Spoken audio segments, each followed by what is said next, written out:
Ashleigh here. What is striking to me about this, Ashleigh, is this is what should have been done on Sunday and Monday, and the idea that you had somebody who was abducted, they knew they were abducted, and the police tape came down, and anybody who wanted to walk up to that front door, as some of our crews did to get video and the like, were able to, and now they just came back. I think it just sort of underscores the bizarreness and the, I don't know, what is it? I don't want to say lack of competence, but perhaps the peculiarities of how the police have handled this over the past 4 days. There have been a couple of peculiarities. I give them grace because it's a lot when the national media descends upon your small community that's pretty safe. I think, Leland, the last big thing that happened here was Gabby Giffords was shot over a decade and a half ago.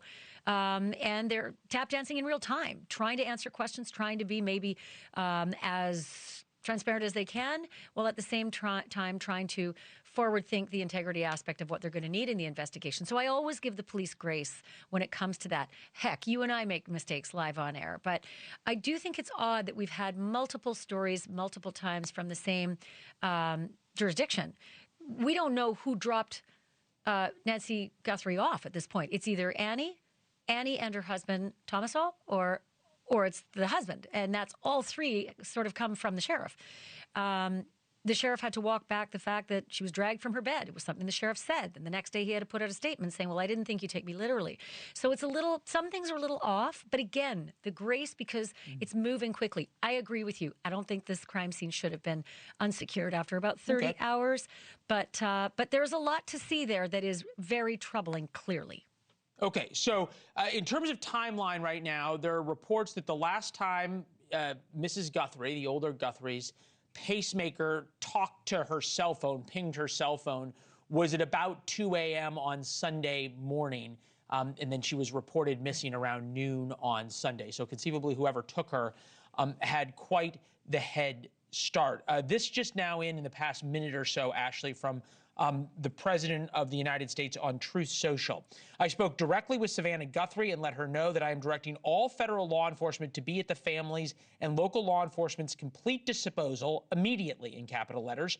We are deploying all resources to get her mother home safely. The prayers of our nation are with her and her family. God bless and protect Nancy, President Donald J. Trump. Ashleigh, as you're looking at this right now from the stories you have covered, what are the things that the feds are needed for?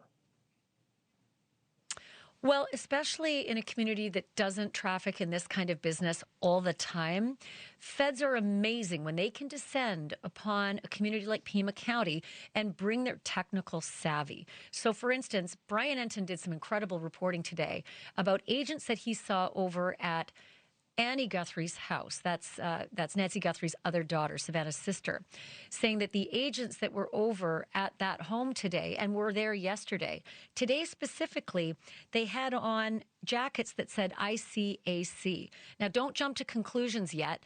That is an organization called the International Crimes Against Children Task Force, but they are exquisite in their ability to do cell phone analysis and tech analysis. So the feds, to answer your question, are really, really good at that. They are also incredible with their laboratory resources. They can have things tested instantly at Quantico.